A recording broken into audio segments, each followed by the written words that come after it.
Cyber cell cyber police સ્ટેશને mule એકાઉન્ટની અમારી ઘણા સમય પહેલાં ઓપરેશન પણ ચાલુ હતું અને એની હજી તપાસો ઘણી બધી ચાલુ છે.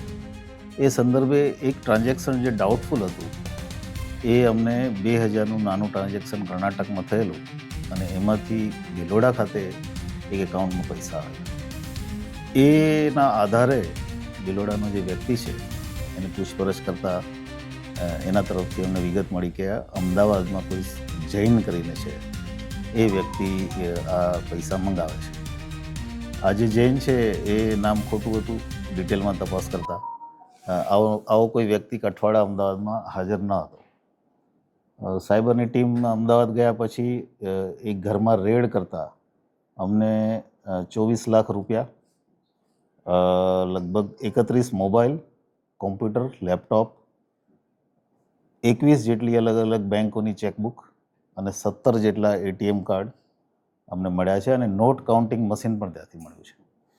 એના આધારે જે મકાન જેનું હતું એની વધારે ડિટેલમાં પૂછપરછ કરતાં અમે 2 આરોપીની અત્યારે ધરપકડ કરી છે. એક છે દિનેશ માળી કરીને, જે મૂળ રાજસ્થાનનો છે, અને બીજો છે મહેન્દ્ર કુમાર દેવાસી.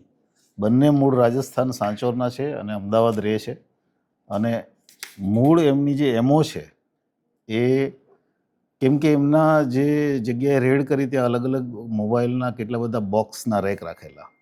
એની એમો હિન્દીમાં ઇન્સ્ટાગ્રામ પોસ્ટ બનાવી અને ઓલ ઇન્ડિયામાં લોકોને સસ્તા ભાવે મોબાઈલ આપી અને એ મોબાઈલથી એનાથી ટ્રાન્ઝેક્શન પૈસા મેળવી, વિશ્વાસ કેળવવાનો, પછી પૈસા મેળવવાના અને પછી પોતાના મોબાઈલ બંધ કરી દેવાના.